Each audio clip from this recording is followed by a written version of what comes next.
Bonjour à tous, alors aujourd'hui je vous propose le concours Sésame, donc ici c'est les annales 2017, on est sur logique générale, donc il y a ici une suite, il faut la compléter par une des 4 propositions, voilà.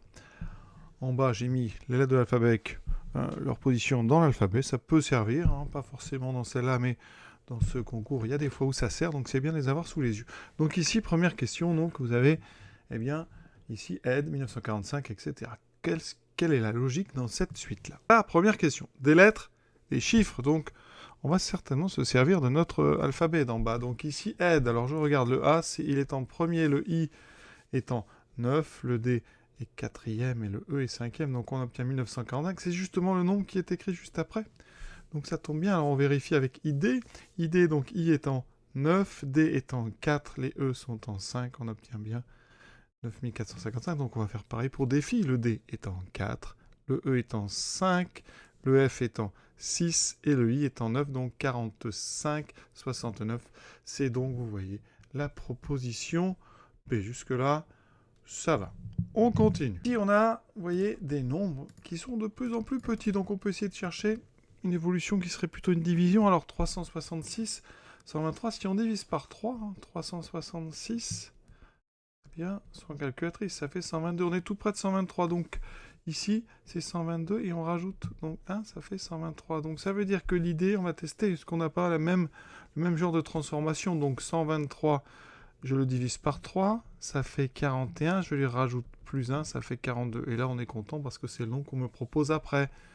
Ensuite, 42, je le divise par 3, vous voyez, ça fait 14, je rajoute 1, ça me fait bien 15. Donc on va continuer.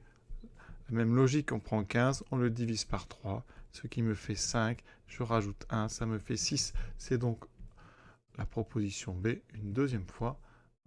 Et on peut continuer. Donc quand vous avez comme ça des nombres, essayez de voir par division, par addition, hein, s'il n'y a pas comme ça une suite qui pourrait convenir.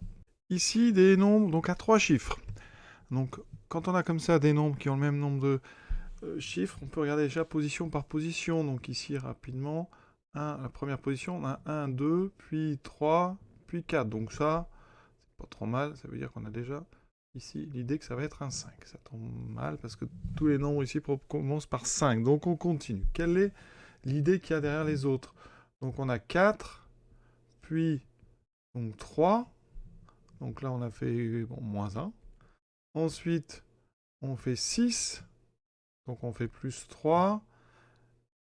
Ensuite, on fait 5, on fait moins 1. Donc, vous voyez, on a 2 fois moins 1. Donc, peut-être qu'ici, on va rajouter 3. Donc, ça nous ferait peut-être ici une proposition qu'on peut faire, un 8. Alors, on regarde maintenant l'autre. Donc, ici, on a un 2 qui passe à 5. Donc, on fait plus 3. Le 5, ensuite, passe à 4, ce qui fait moins 1. Ah, on a encore ce plus 3 et ce moins 1. Ensuite, on passe à 7. Donc, c'est plus 3. Vous voyez, on a plus 3, moins 1, plus 3, moins 1. Donc là, on suppose qu'on va faire moins 1, donc 7 moins 1, 6. Donc on regarde, est-ce qu'on a 586? Oui, c'est encore la proposition B, décidément. Voilà. Et vous voyez, donc l'idée, c'est de regarder les choses. Hein. Alors, évidemment, il y a un petit peu de chance parfois, et on est quand même content quand on a trouvé comme ça la logique entre les différents nombres.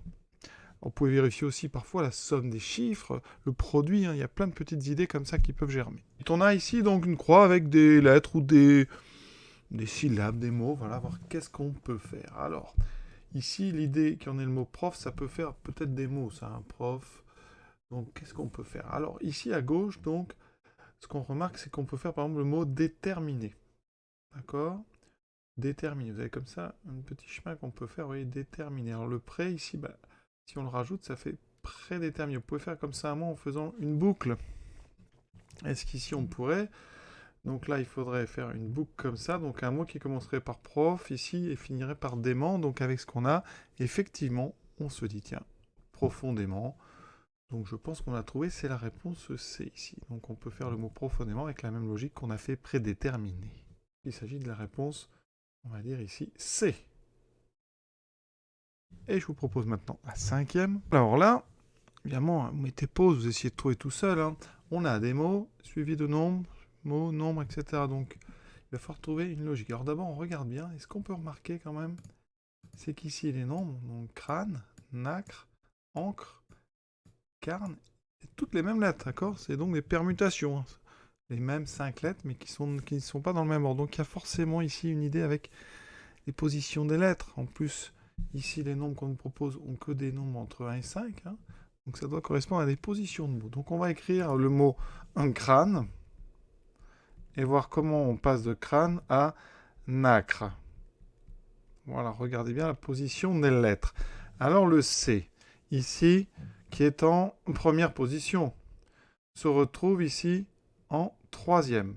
Donc ici, on pourrait dire que le C passe en 3. Le R ici, qui était en deuxième, hein, lui, va passer en quatrième position. Donc le R passe en 4. Le A, qui était en 3, passe en 2. Le N, qui était là, va passer en première. Et le E va passer en cinquième. Et ça vous donne 3, 4, 2, 1, 5. C'est exactement le nombre qui est écrit ici, 34 215. Donc ici, il se trouve que chaque nombre que vous avez, chaque chiffre ici, vous donne la position de la lettre correspondante. Donc le premier chiffre vous donne la position du C dans le mot suivant. Donc si on vous donne ici 21 345, vérifions notre logique, ça veut dire que le N va passer en deuxième position. Vous voyez, il y a un 2 sous le N devrait passer en deuxième. Le A, il y a un 1, donc passerait en premier. Ensuite, sous le C, il y a un 3, donc le 3, le C ne changerait pas de place. Le R a un 4, donc il ne change pas de place. Il est toujours en quatrième position, donc on retrouve le mot encre. Ça correspond exactement, vous voyez, donc on a la bonne logique. Maintenant, eh bien, le dernier mot, c'est carne. Donc on regarde. Tout d'abord, le E n'a pas changé de place, donc le E se retrouve en cinquième, il y était déjà. Ensuite, toutes les autres ont changé. Le A qui était en première position se retrouve en deuxième, donc sous le A, je mets un 2. Le N qui est en deuxième se retrouve ici en 4, donc le N passe en 4, le C passe en première, et le R là passe en troisième. Donc c'est 24 135 C. Donc vous voyez la proposition A. Et on a terminé ces 5 premières questions. Vous voyez, hein, c'est pas très difficile, mais il faut quand même avoir les idées. Donc c'est vraiment une histoire d'habitude. Donc je vous donne rendez-vous pour les 5 questions suivantes dans une prochaine vidéo. À très bientôt.